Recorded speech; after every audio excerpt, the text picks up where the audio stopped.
بسم اللہ الرحمن الرحیم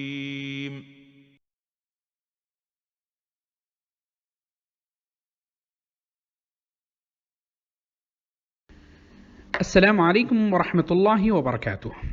فضیلت الشیخ محمد بن جمیل زینو رحمۃ اللہ علیہ کی مشہور و معروف کتاب توجیہات اسلامیہ کے اردو ترجمے کا 45واں درس، جس کا عنوان ہے معاشرے میں پائی جانے والی عام برائیاں، سماعت فرمائیں۔ محترم سامعین کرام، معاشرے میں پائی جانے والی عام برائیوں میں سے موسیقی اور فحش گانے سننا، غیر محرم مرد و زن کا اکٹھا مل بیٹھنا، اگرچہ ان کے قریبی رشتہ داری کیوں نہ ہو، کسی جاندار کی تصویر دیوار پر آویزاں کرنا یا میز پر رکھنا، اگرچہ وہ تصویر اپنے گھر کے کسی قریبی فرد ہی کی کیوں نہ ہو، گھریلو ساز و سامان، کھانے پینے اور لباس میں اسراف کرنا، بچی ہوئی صاف اور قابل استعمال اشیاء کوڑے دان یا نالیوں میں پھینک دینا،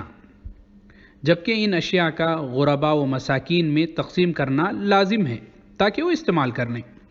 یہاں یہ بات ملاحظے کے طور پر میں بیان کرنا مناسب سمجھتا ہوں۔ محترم سامعین، ہمارے پاس دیکھنے میں یہ آتا ہے کہ کبھی کھانا زائد بچ جاتا ہے جو ہم ایسے ہی بیکار ضائع کر دیتے ہیں اور پھینک دیتے ہیں، جو کفران نعمت ہے، اور اس کا اللہ رب العالمین کے پاس برود قیامت جواب دینا ہے۔ دوسری بات یہ ہے کہ ہمارے پاس کوئی پروگرام ہوتے ہیں، کوئی مناسبات، شادی بیاہ کے جو تقریبات وغیرہ ہوتی ہیں، اس میں بسا اوقات ہمارے پاس کھانا غلط اندازے کی وجہ سے یا لوگوں کی تعداد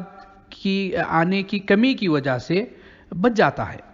جسے ہم تھکاوٹ کی وجہ سے رات میں ایسے ہی چھوڑ دیتے ہیں۔ مناسب یہ ہے کہ اسے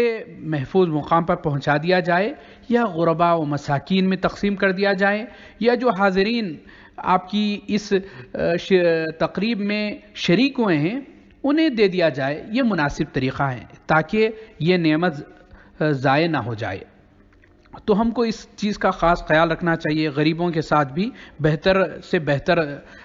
ان کا بھی کھانے پینے میں لحاظ رکھیں۔ اس کے ساتھ ساتھ محترم سامعین، دوسری جو برائیوں میں سے ہے سگریٹ پینے اور اس کی پیشکش کرنا، کیونکہ اس سے مالی اور جانی نقصان ہونے کے ساتھ ساتھ پاس بیٹھے دوسرے آدمیوں کو بھی تکلیف ہوتی ہے۔ اگر پاس بیٹھنے والا خود سگریٹ نہ پیتا ہو تو بھی اس سے نقصان پہنچتا ہے۔ اس کے ساتھ دوسری برائیوں میں جوا وغیرہ کھیلنا، والدین کی نافرمانی کرنا، فحش کتابوں کا مطالعہ کرنا، گھروں کے سامنے، گاڑیوں کے سامنے یا بچوں کے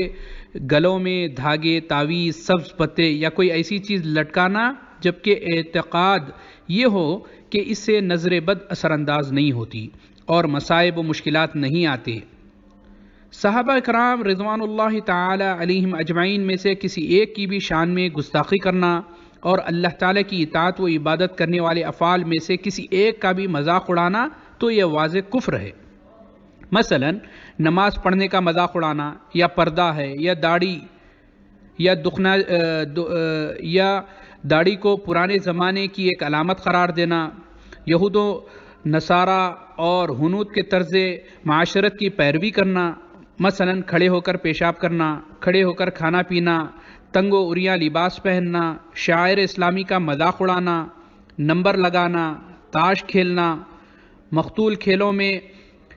وقت ضائع کرنا، انٹرنیٹ کلبوں میں جا کر وقت برباد کرنا، سارا دن ٹی وی کے سامنے بیٹھ کر لہو و لعب اور مختلف کھیلوں میں قیمتی وقت ضائع کرنا، آتے جاتے لوگوں پر آوازیں کسنا، راستے میں بیٹھ کر